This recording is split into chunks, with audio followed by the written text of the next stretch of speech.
कल्पना करें कि सूर्य जैसे विशाल पिंड की टक्कर एक छोटे लेकिन शक्तिशाली प्रतिद्वंद्वी एक छोटे ब्लैक होल से हो रही है।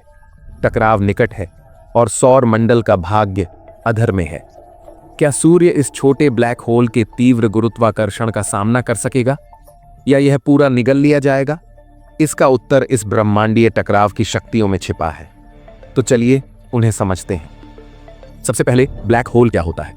ब्लैक होल अंतरिक्ष का एक ऐसा क्षेत्र होता है जहां गुरुत्वाकर्षण इतना प्रबल होता है कि कुछ भी, यहां तक कि प्रकाश भी, इससे बच नहीं सकता। ये एक ब्रह्मांडीय वैक्यूम क्लीनर की भांति होता है जो अपने पास आने वाली किसी भी चीज को चूस लेता है। यह इतना विशाल और शक्तिशाली होता है कि यह अपने आसपास के अंतरिक्ष समय के ताने बाने को विकृत कर देता है।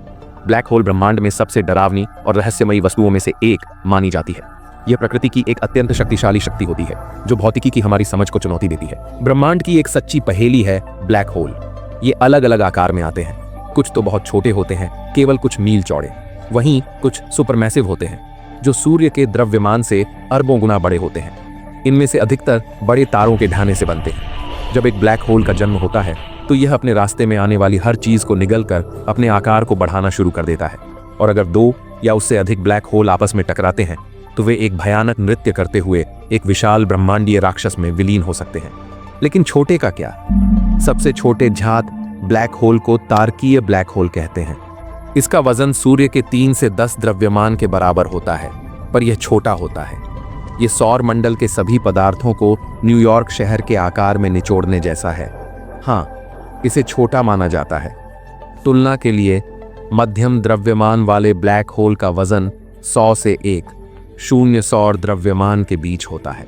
सुपरमैसिव ब्लैक होल का वजन लाखों या अरबों सौर द्रव्यमान होता है और वे अकल्पनीय रूप से विशाल होते हैं।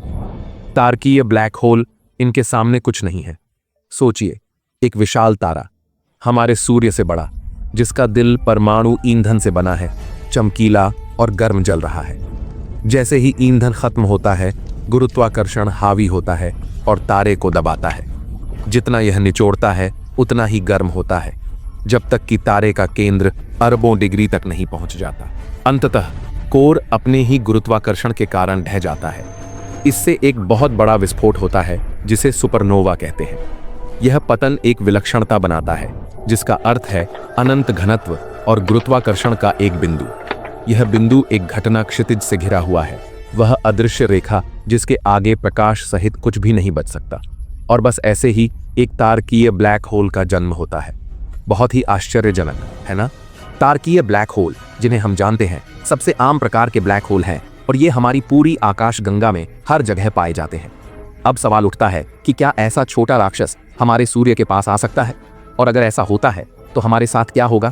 खैर, वास्तव में किसी भी ब्लैक होल के सूर्य से टकराने की संभावना बेहद कम है।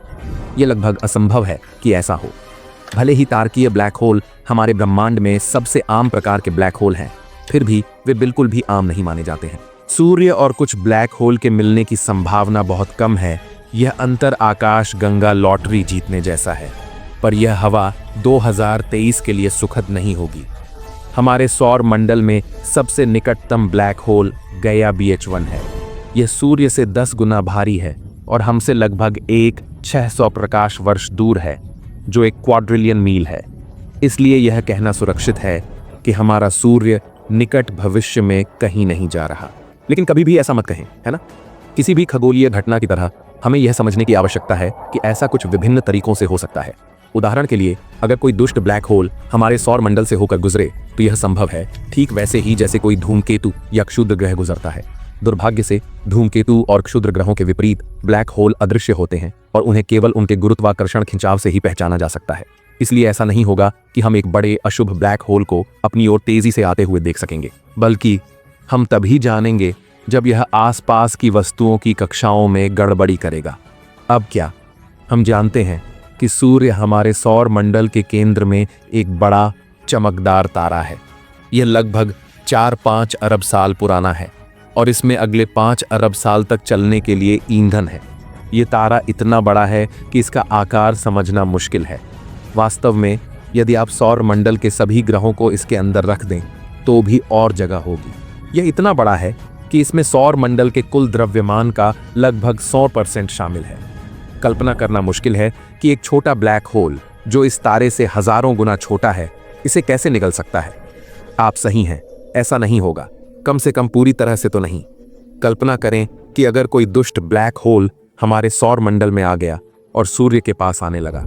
जैसे जैसे यह करीब आएगा, ब्लैक होल का गुरुत्वाकर्षण सूर्य की सतह से पदार्थ खींचना शुरू कर देगा। सूर्य धीरे धीरे खींचने लगेगा और फिर विकृत होने की प्रक्रिया में प्रवेश करेगा। इस प्रक्रिया को स्पैगेटिफिकेशन कहा जाता है। कल्पना कीजिए कि एक रबर बैंड को इतनी जोर से खींचा जा रहा है कि वह अंततः टूट जाता है। यही कुछ इस स्थिति में होगा। यह एकत्रित सामग्री ब्लैक होल के चारों ओर एक घूमती हुई डिस्क का निर्माण करेगी, जिसे एक्रीशन डिस्क कहा जाता है। जैसे जैसे अधिक से अधिक सामग्री ब्लैक होल के भीतर खींची जाएगी, यह डिस्क गर्म होती जाएगी और तीव्र विकिरण उत्सर्जित करना शुरू कर देगी। और जैसे जैसे सूर्य और अधिक अंदर खींचा जाएगा, यह प्रकाश और गर्मी के रूप में भारी मात्रा में ऊर्जा छोड़ना आरंभ कर देगा। सूरज पहले से अधिक चमकीला और गर्म होगा। इसकी बाहरी परतें वाष्पीकृत होकर गैस और धूल का बादल बनाएंगी, जो फैल जाएगा। यह ब्रह्मांडीय आतिशबाजी जैसा होगा, पर इसके भयानक परिणाम होंगे। यह ब्रह्मांड के शानदार दृश्यों में से होगा, पर हम इसे नहीं देख सकेंगे। जैसा कि आप सोच रहे हैं, पृथ्वी को बड़ी मुश्किलों का सामना करना पड़ेगा। तीव्र विकिरण और सौर पदार्थों के कारण एक विशाल जंगल में आग लग जाएगी। तीव्र गर्मी से महासागर वाष्पीकृत हो जाएंगे। पृथ्वी उच्च ऊर्जा कणों की निरंतर धारा में नहा जाएगी और वायुमंडल आयनित हो जाएगा। संक्षेप में, किसी भी जीवन के बचने की संभावना लगभग शून्य होगी। और इस टकराव के दूरगामी परिणाम न केवल पृथ्वी के लिए बल्कि पूरे सौर मंडल के लिए भी होंगे। तीव्र विकिरण और ऊष्मा इसके रास्ते में आने वाली हर चीज को वाष्पीकृत कर देगी। सभी ग्रह नष्ट हो जाएंगे। सूर्य एक बड़ा पिंड होने के कारण ब्लैक होल द्वारा पूरी तरह नहीं निगला जाएगा, लेकिन यह विकृत और बाधित होगा। ब्लैक होल के तीव्र गुरुत्वाकर्षण से सूर्य की बाहरी परतें खींची जाएंगी, जिससे एक बड़ा विस्फोट होगा, जिसे ज्वारीय विघटन घटना कहते हैं। लेकिन किसी भी तरह से अंत में ब्लैक होल जीत जाएगा, आकार में बढ़ेगा, तो इसके चारों ओर एक नई अभिवृद्धि डिस्क बनेगी। जैसा कि हमने देखा है, ब्लैक होल के साथ सूर्य की टक्कर, चाहे वह छोटा हो या तारकीय, एक महाकाव्य और विनाशकारी घटना होगी। लेकिन शुक्र है, जैसा कि हमने पहले ही उल्लेख किया है, इस तरह की टक्कर होने की संभावना बेहद कम है। हालांकि इसका मतलब यह नहीं है कि हमें ब्लैक होल और ब्रह्मांड पर उनके संभावित प्रभाव का अध्ययन करना बंद कर देना चाहिए। उनका अध्ययन जारी रखना आवश्यक है। जितना हम इन रहस्यमयी वस्तुओं को जानेंगे, उनके व्यवहार को समझने और भविष्यवाणी करने में बेहतर होंगे। तो चलिए अंतरिक्ष की गहराइयों का शोध, अन्वेषण और अवलोकन जारी रखें। कौन जानता है, शायद एक दिन हमें ऐसा ब्लैक होल मिले जो उत्सुक हो और सूर्य के करीब हो। उम्मीद करते हैं कि तब तक हम अन्य ग्रहों पर रह रहे होंगे। अगर वीडियो पसंद आया तो कमेंट करके बताएं और इसे लाइक करें और शेयर करें।